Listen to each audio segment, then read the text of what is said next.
NSE Producciones presenta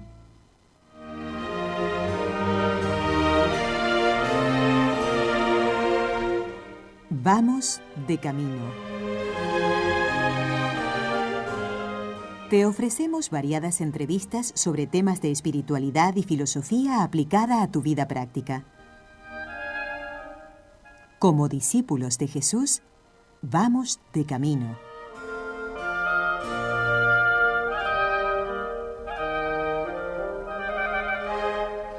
Está retomando auge, gracias a Dios, la devoción al Sagrado Corazón de Jesús, que durante un tiempo, pues a lo mejor a nivel de toda la Iglesia había crecido enormemente, no había hogar donde no estuviera la placa del Sagrado Corazón de Jesús en las puertas, no había hogar católico donde no estuviera entronizada la imagen del Sagrado Corazón en su trono. Y esto, pues después del Concilio Vaticano II, la verdad es que a lo mejor decreció un poquito. Y es interesante, es señal de fe, pues que nos anima a todos el ver que retoma vuelo esta devoción, que no es cualquier devoción, es la devoción por excelencia, ¿no? La más propia del Evangelio. Y de esto queremos hablar. ¿Cuál es el fundamento bíblico de esta devoción al corazón de Cristo, de Jesús? Y bueno, estamos de suerte porque ha venido a explicarnos esto el doctor José María Alsina, amigo ya de NSE, hace muchos años, que ustedes conocen, y que es, entre otras cosas, bueno, él me ha dicho que diga primero padre de familia, y además una familia hermosísima, en la cual hay también un hijo sacerdote, una hija carmelita, para que se den cuenta un poco del ambiente. Aparte de esto, también es abuelo. Y aparte de esto, ha sido, no sé si sigue siendo presidente de Escola Cordis Jesu, que está en este momento, ya lo notan por el nombre, la Escuela del Corazón de Jesús. Está celebrando los 100 años de su fundación, por lo tanto, pues es una institución que lleva ya una trayectoria haciendo el bien. Sigue siendo presidente, ¿verdad? Sí, presidente nacional, porque Magnífico. En Barcelona ahora hay otro presidente. Bueno, pero muy bien. Pero el presidente, porque Escola se ha extendido por varias diócesis de España y también en América, está extendida en Chile actualmente. Maravilloso, ¿no? Y que se extienda al mundo entero. También ha sido rector, y sigue siendo rector honorario de la Universidad Abat Oliba, que es la universidad de referencia católica en Barcelona, la verdad. Bueno, pues le damos la bienvenida y queremos ya abrir nuestro Evangelio, no sé si incluso el Antiguo Testamento, porque sabe usted que nosotros tenemos un reto en NSE. Hacemos un programa con el padre Antonio Ruiz, semanal, que se llama Siguiendo sus huellas, donde buscamos las huellas del corazón de Jesús, incluso en el Antiguo Testamento. Es una belleza. En los Salmos y tal, es muy interesante. Pero hoy vamos a preguntarle primero cuál es el texto bíblico, seguramente evangélico, en el que tiene origen la devoción al corazón de Jesús. Bienvenido. Muchas gracias por la invitación de hablar de un tema, diría, tan importante en la Iglesia y en el mundo de hoy, porque la devoción al corazón de Jesús no simplemente la Iglesia la está recomendando como algo íntimamente ligado con la esencia del cristianismo, como ha dicho el Papa, y como habían dicho anteriores papas, que es una síntesis de toda la religión, sino además también hay que contemplarla y entenderla como aquella devoción que puede curar las enfermedades de un mundo muy herido por tantas cosas, especialmente por el pecado. Bien, por lo tanto, después de darles las gracias, una aclaración también. Cuando hablamos de la devoción al corazón de Jesús, hablamos no meramente unas prácticas, sino de un modo de entender cómo Dios nos ha amado. Y este modo de entenderlo, porque ha habido unas apariciones en el siglo XVII, ahora cumplimos los 350 años, a Santa Margarita, en que se le revela este corazón, con estas palabras: «He aquí el corazón que tanto ha amado a los hombres». Bien, esto, y a partir de aquí, digamos, con ciertas dificultades, porque todas las devociones a veces cuestan entenderlas, y así fue en sus orígenes, pero sobre todo a partir de finales del XVIII y el siglo XIX se extiende a toda la Iglesia. Hubo grandes apóstoles que un día podemos hablar de ellos. Pero ha habido también, digamos, un recelo y a veces una crítica. ¿Cómo puede ser que se diga de una devoción que constituye como el centro de nuestra fe si es una devoción que tiene su fundamento en una revelación privada? La Iglesia, el Papa, sobre todo en Lauridis Aquas y también el Papa actual, en la última encíclica de Dilexit Nos, señala lo siguiente: Santa Margarita tiene una importancia fundamental en esta extensión de la devoción al corazón de Jesús, pero sus orígenes, su fundamento, lo encontramos nada menos que en el Evangelio de San Juan. San Juan, en el capítulo 19, nos narra el final de la vida de Jesús, y hace hincapié de una manera, después tendremos ocasión de leerlo, diríamos muy insistente, en que una vez muerto Jesús, el centurión, para asegurarse y confirmar que estaba muerto, le atraviesa el costado, le abre el costado. Y en este, diríamos, gesto de abrir el costado, los santos padres, desde la antigüedad y después muchos santos, lo que han contemplado allí es la manifestación del amor de Dios. La manifestación del amor de Dios, y por esto podemos decir que este es el momento en que se funda la devoción al corazón de Jesús, que, como decíamos antes, es la devoción que contempla como Dios nos ha amado. Y este amor de Dios se ha manifestado especialmente y de una manera suprema en el momento de dar su vida por toda la humanidad, por todos los hombres, por los pecados que hemos cometido. Este es el momento culminante de la redención y por lo tanto es el momento culminante del amor de Dios. Por esto podemos decir que la devoción al corazón de Jesús tiene este fundamento bíblico en este pasaje de San Juan. Perfectamente, pero es que usted me comentaba en la preparación del programa que San Juan, no solamente en este momento, sino en otros, de forma muy significativa, habla también de este corazón de Cristo en relación a su sed, en relación a otras cosas. Mire, antes he señalado que, como dice San Juan, y ahora lo vamos a leer, se abrió su costado. Y algunos han señalado que, bueno, habla aquí del costado, pero no habla del corazón. Pero vamos a leer a San Juan y vamos a ver con cierto detenimiento algunos aspectos de este fragmento tan importante en el Evangelio de este apóstol. Dice así San Juan: después de esto, como Jesús, está narrado toda la crucifixión, sabía que todo estaba ya consumado para que se cumpliera la Escritura, y aquí señalo, San Juan estaba, digamos, pendiente, aquí se está cumpliendo todo aquello que había sido anunciado, dijo: tengo sed. Había allí un vaso lleno de vinagre, sujetaron una esponja empapada del vinagre a una caña de hisopo y se la acercaron a la boca. Jesús probó el vinagre y dijo: todo está consumado.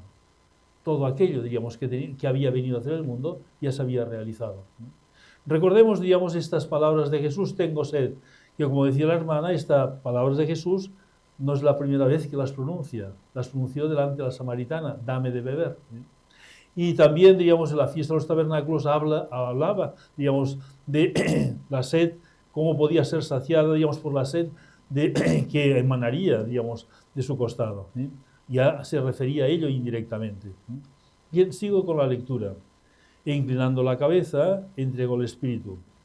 Como era la Parestebe, sigue la Pascua, Juan, ¿no? La Pascua, para que no se quedaran los cuerpos en la cruz del sábado, porque aquel sábado era un día grande de celebración, los judíos rogaron a Pilato que le rompieran las piernas y lo retirasen. Esto era lo que se hacía comúnmente, digamos, con los crucificados, para asegurarse que muriese si no había muerto ya.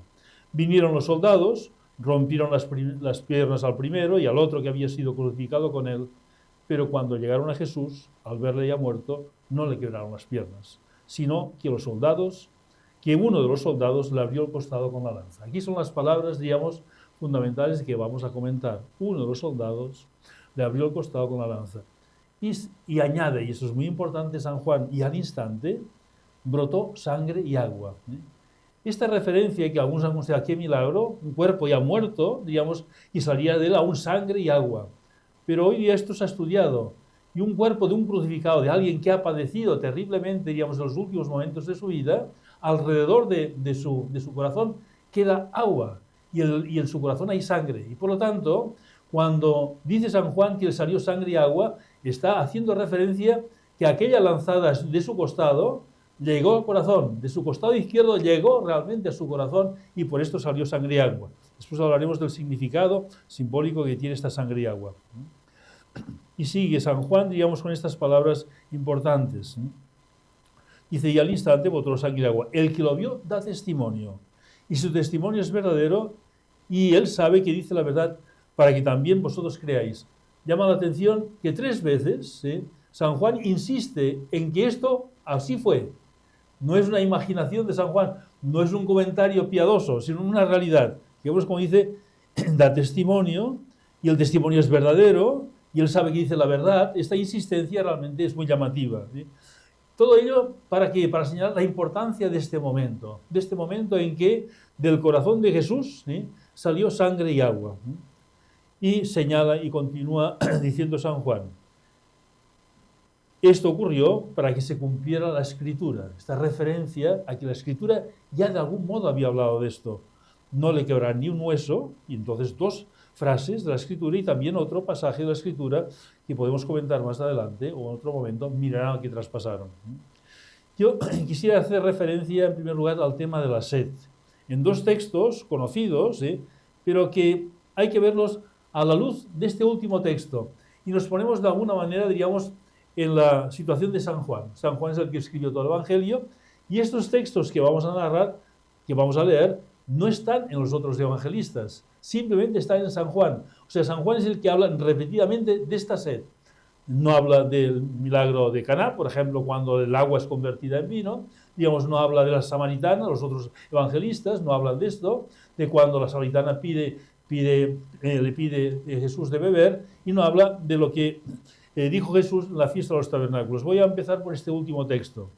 Dice, en el último día, el más solemne de la fiesta, estaba allí Jesús y clamó, si alguno tiene sed, venga a mí y beba. Quien cree en mí, como dice la Escritura, de sus entrañas brotarán ríos de agua viva. ¿Sí?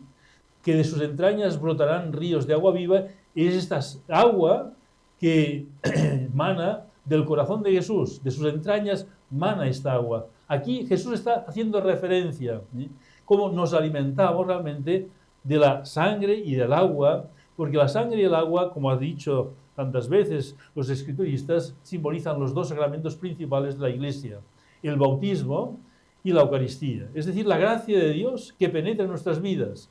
Penetra fundamentalmente, en primer lugar, por el bautismo, y después se renueva por la recepción de la Eucaristía. Y por lo tanto podemos decir que cuando San Juan está narrando, diríamos, este fragmento, diríamos, de la fiesta de los tabernáculos, también ya, digamos, conocía y tenía en la memoria lo que después narraría, digamos, de la contemplación de Jesús cuando brota de su corazón sangre y agua. Lo mismo podemos decir, tiene un significado, diríamos, paralelo, lo que dice a la samaritana. Si supieras quién te lo pide, cuando le pide agua y la otra dice, ¿cómo es que me pides agua? Un judío, siendo yo samaritana, él te daría agua viva. El agua que yo le daré se hará en él fuente de agua que salta a la vida eterna. El agua que nos da Cristo, digamos, salta de nosotros al mundo para la vida eterna. ¿Qué significa esto? Que la gracia de Dios que se nos comunica, digamos, por los sacramentos, bautismo y Eucaristía principalmente, después se derrama en nuestras vidas, en nuestra actividad apostólica, a todos aquellos, digamos, que están a nuestro alrededor. Está haciendo referencia, por lo tanto, digamos, es como una síntesis de todo el Evangelio y de lo que será la vida de la Iglesia que vive de la gracia, que emana del corazón de Cristo, digamos, y que se distribuye a través de los sacramentos. Esto es lo que la Iglesia también ha recogido. Todo ello, digamos, unas palabras que voy a leer del Catecismo. La Iglesia ha nacido del costado de Cristo dormido en la cruz. Y aquí, ahora... Sí, perdone, como usted me comentaba, igual que Eva nació del costado de Adán, dormido, según el relato del Génesis. Es muy bonito pensar en esto, porque también, digamos, aquí San Juan de alguna manera tiene presente la Escritura. San Juan era un hombre, digamos, teólogo, llaman el teólogo, el evangelista teólogo, un hombre conocedor de las Escrituras, las tenía muy presentes, y cuando ve el costado de Cristo abierto, recuerda otro costado, el costado de Adán, que fue abierto, digamos, y de su costilla salió Eva. Y aquí, digamos, la Iglesia después lo ha comentado, como ahora vamos a leer, digamos, cómo la Iglesia nace del costado de Cristo, del mismo modo que Eva nació del costado de Abraham. La esposa de Adán, Eva, la madre de los vivientes, como así es llamada, nace del costado del primer hombre. La Iglesia nace del costado de Cristo, que es la esposa de Cristo. Muy bonito pensarlo así, Porque tantas veces hoy día, cuando vemos la Iglesia, la vemos, digamos, simplemente como una comunidad de hombres, pecadores, que lo somos todos, digamos, y con todos nuestros defectos y toda nuestra gracia que actúa en nuestras vidas. Pero hay que verla siempre como salida del costado de Cristo, como la la esposa de Cristo, que es engendrada en el Calvario. Bien, estos son, yo creo, digamos, los momentos más importantes, digamos, de este texto de San Juan, en esta sed y esta sangre y agua de que sale de su costado. Ha habido, digamos, una larga tradición en la Iglesia comentando justamente, digamos, este pasaje. Hay algún santo, digamos, que quizá podríamos Santa hablar. Teresa de Calcuta, por Santa Teresa de ejemplo, Calcuta, y también, en todas por sus ejemplo, representaciones, sí, tengo sed, sí. ¿no? Hay una santa, digamos, que es muy importante, las santas medievales. Sí. Las santas medievales son muy importantes porque los padres de la Iglesia hablaban sobre todo del costado, cómo del costado de Cristo salió sangre y agua, pero en la Edad Media empezaron estas santas medievales y empezaron a hablar del corazón. ¿Por qué del corazón? Porque para subrayar más que sale del amor de Dios. Lo que se quería subrayar es esto. En primer lugar, porque era una realidad, es una realidad que este costado, digamos, es la puerta para llegar a su corazón, para llegar a conocer su amor, para experimentar su amor. Hay que penetrar por su costado para llegar a su corazón. Costado abierto realmente por el soldado. Bien, entonces, algunos santos han subrayado esto, estas santas subrayaron esto. Cristo llegó la lanzada al corazón y para manifestar su amor, que es el último acto, digamos, de su vida, digamos, mortal, ya había muerto. Y algunos subrayan, pues se había dicho que todo estaba consumado, pero faltaba algo aún. Digamos, en la cruz faltaba algo. Este algo que faltaba era la manifestación de todo su amor, podemos recordar un fragmento de Santa Catalina. Con gusto. Santa Catalina dice unas cosas muy bonitas sobre esto, porque hay un diálogo de Santa Catalina con nuestro Señor. Hay estos diálogos conocidos que ella escribió. Y se refiere justamente a este momento y le dice las siguientes palabras Santa Catalina a Jesús, y veremos también la respuesta que importante es. Le dice así: dulce e inmaculado Cordero, tú estabas muerto cuando te abrieron el costado. ¿Por qué quisiste que fuese herido y partido tu corazón? Antes de leer la respuesta que da Jesús, se me ocurre un comentario. Jesús estaba muerto, por lo tanto esta lanzada no le causó dolor. Pero sí que a alguien le causó dolor, que fue a la Virgen. A la Virgen, evidentemente, claro. La Virgen, la dolorosa, justamente, digamos, es la que realmente padeció esta lanzada que de alguna manera ya estaba profetizada.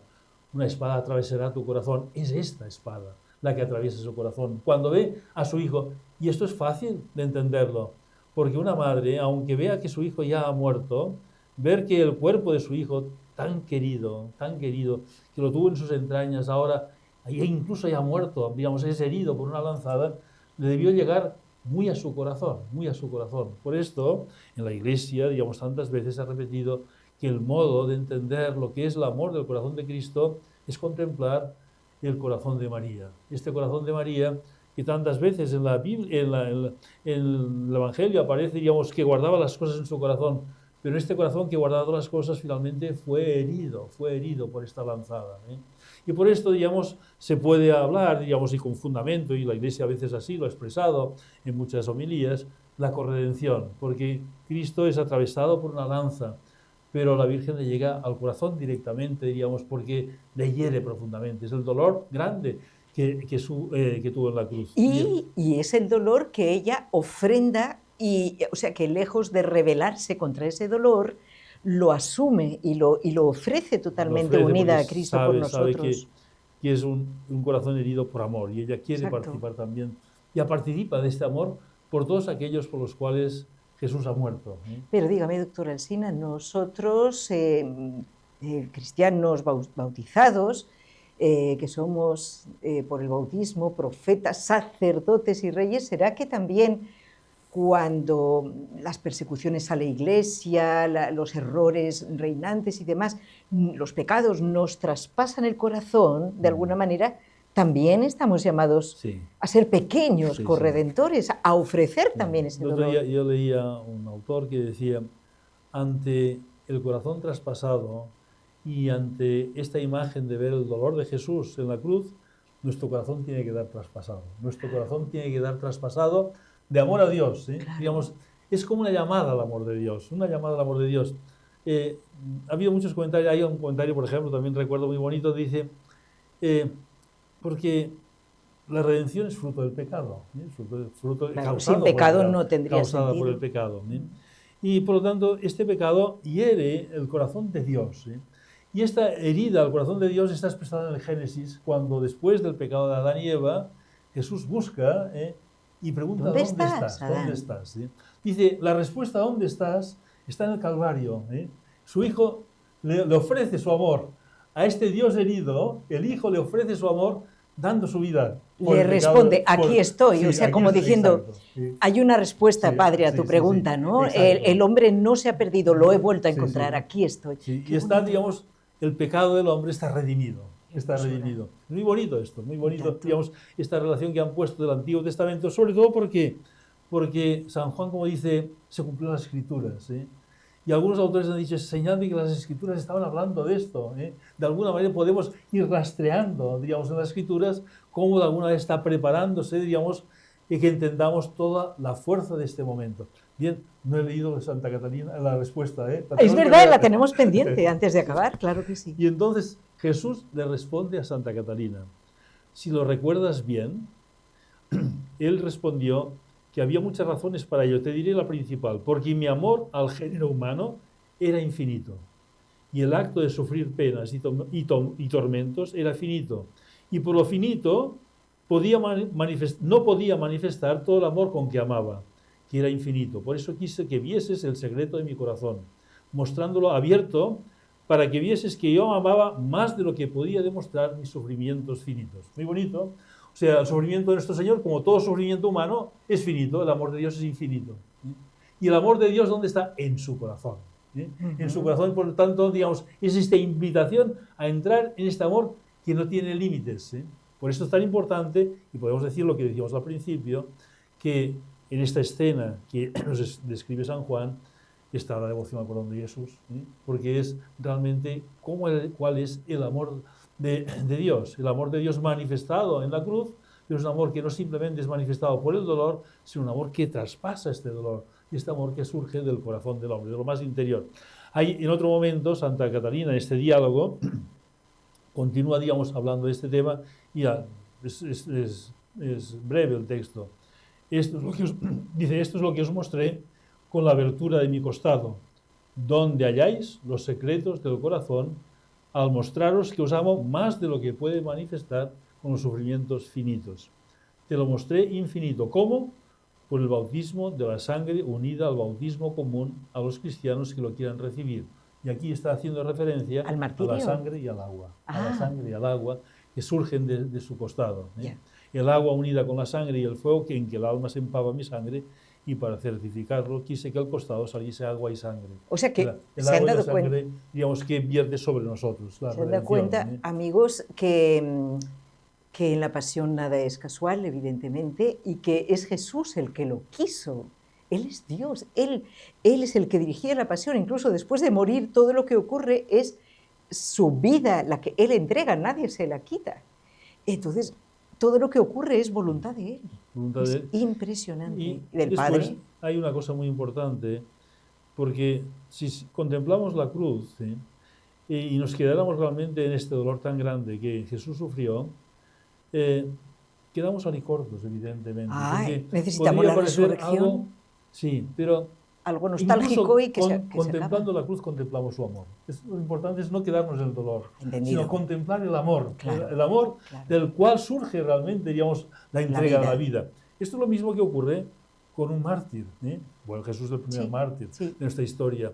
El martirio, termino con esto ya, el martirio es un acto propio de una virtud, la virtud de la fortaleza. Exacto. Pero quien mueve al martirio, quien mueve al mártir al martirio, no es la virtud de la fortaleza, sino es el amor. Claro, como dice Santa Teresita, exacto. es que si no, no tendría Sí, sentido. Porque ama es capaz de dar la vida. Y si tiene la virtud de la fortaleza, Eso es. puede ser mártir. La virtud de la fortaleza es necesaria para dar la vida. Pero el motor es el amor. Lo que mueve a dar la vida es el amor. Claro. Es lo mismo en la cruz, porque si no, y es lo que ocurre con gente alejada de la fe, digamos, que no conoce lo que es la fe cristiana.